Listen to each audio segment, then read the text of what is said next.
And when the spotlight left, so did the people. The applause faded. The cameras moved on.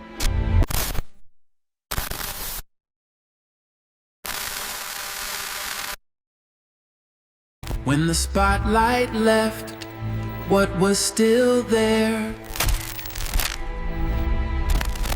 Hollywood stopped calling. Why Hollywood stopped calling Kel Mitchell.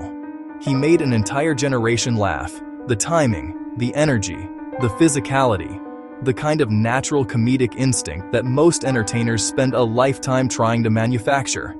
Kel Mitchell had it at 16. Nickelodeon put him on television, put him on merchandise, put him in a movie, and then watched him become one of the most beloved faces of an entire era of childhood television. Then the show ended, and Kenan Thompson went to Saturday Night Live, and Hollywood never called Kel Mitchell back. The question nobody asked loudly enough is why. This is Forgotten Fame. The channel that goes past the nostalgia, past the fan tributes, past the where are they now listicles, to find out what really happened when the machine moved on and left someone standing in the dark.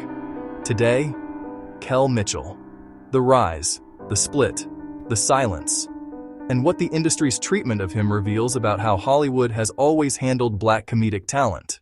Before the fame, Kel Johari Rice Mitchell was born on August 25, 1978, Chicago, Illinois, the South Side. From early on, he made people laugh. Not the kind of laugh to be polite you get from trying too hard, the real kind, the involuntary kind. People around him felt it before he had a platform for it. He started performing in community theater as a teenager, working his instincts, building timing in rooms that didn't have cameras or studio audiences, just real people reacting in real time. That's where comedic craft actually comes from, not from industry workshops, not from acting coaches, from learning to read a room at 13 years old and figuring out how to hold it. By the time Nickelodeon found him, Kel Mitchell was already formed, already dangerous. The network just gave him a stage. The breakout moment.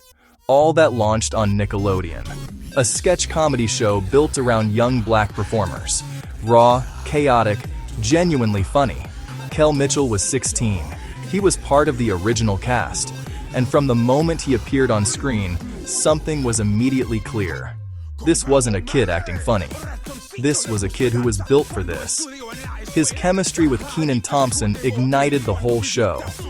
Two teenagers from completely different backgrounds locking into a comedic rhythm that felt effortless and electric at the same time.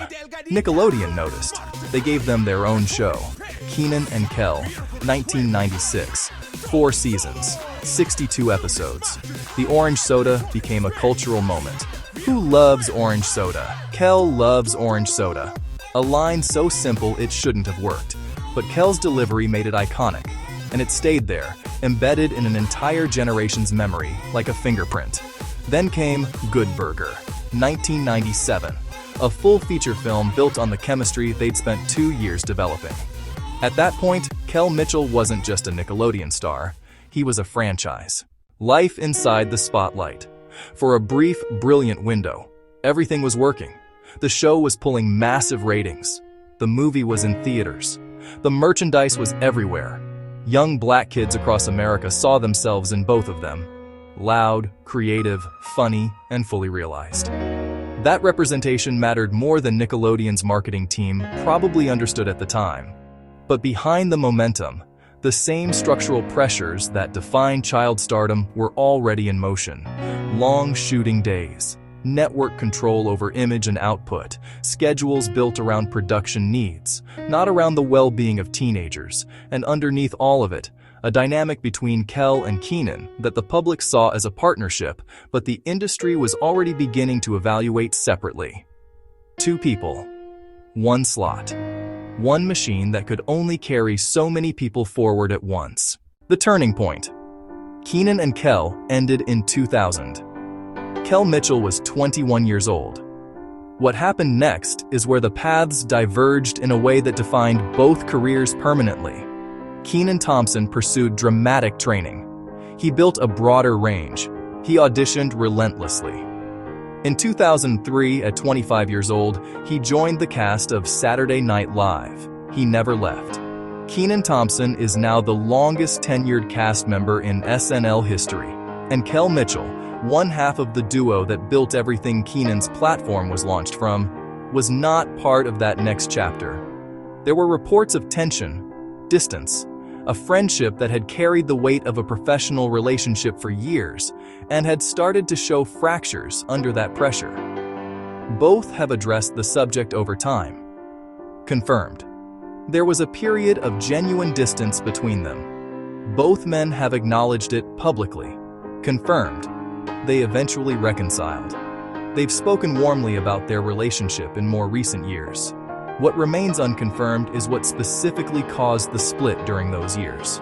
Whether it was purely personal, whether industry dynamics played a role, and whether any external forces influenced how each man's career was positioned after the show ended. What is not in dispute? When the machine needed to decide who carried the legacy forward, it chose one of them. And it wasn't Kel. The fall-off. The roles slowed. Then they stopped. Hollywood's relationship with black comedic talent has always operated on a brutal rotation. Embrace the moment, extract the value, move to the next phase.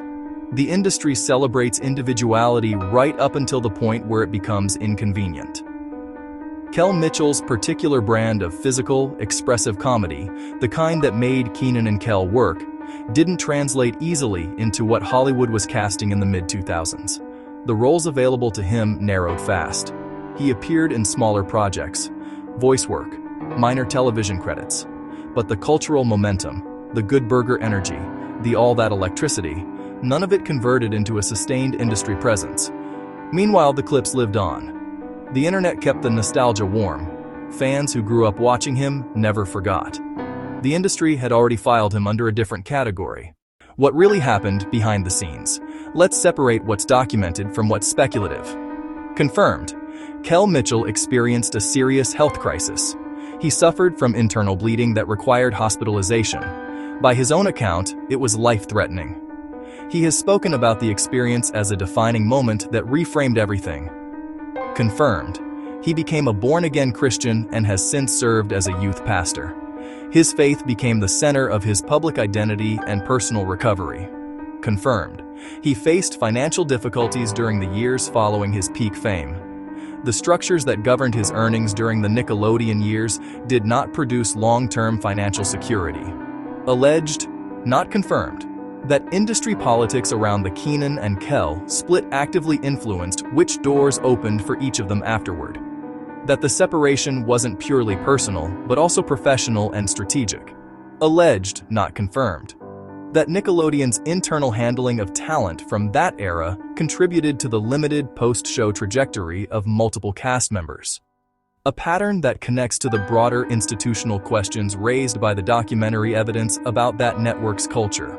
What is not alleged, what is simply observable, is the contrast. Two performers, same show, same era, same chemistry. One became an institution. One disappeared from mainstream television. That gap doesn't happen in a vacuum. Where are they now? Kel Mitchell has rebuilt. He returned to Nickelodeon with Game Shakers 2015-2019, a run that reminded a new generation he still had the instincts that made the original work. He married Asia Lee in 2012. By his own account, it's a stable and grounding relationship. He continues to preach, he runs youth ministry work, he performs live and does comedy tours. He's talked openly in interviews about the years he lost, not with bitterness, but with the specific clarity of someone who went through something dark and came out the other side with a different understanding of what matters. He's not chasing the machine anymore. The machine didn't protect him. He found something that did. The bigger lesson. Kel Mitchell's story is not about a feud. It's not about bad decisions or missed opportunities or personal failure. It's about how Hollywood has always operated a revolving door for black comedic talent, celebrating it when it's commercially useful, filing it away when the moment passes, and offering no structural support for what comes after. The child who performs, the teenager who carries a network, the young adult left standing when the contract expires. No financial architecture, no career pipeline, no institutional loyalty, just the next face, the next catchphrase, the next show. Kel Mitchell gave Nickelodeon some of its most iconic content. He gave a generation a piece of their childhood they still carry. What the industry gave back was silence. And it called that business as usual. He was one of the funniest people on television.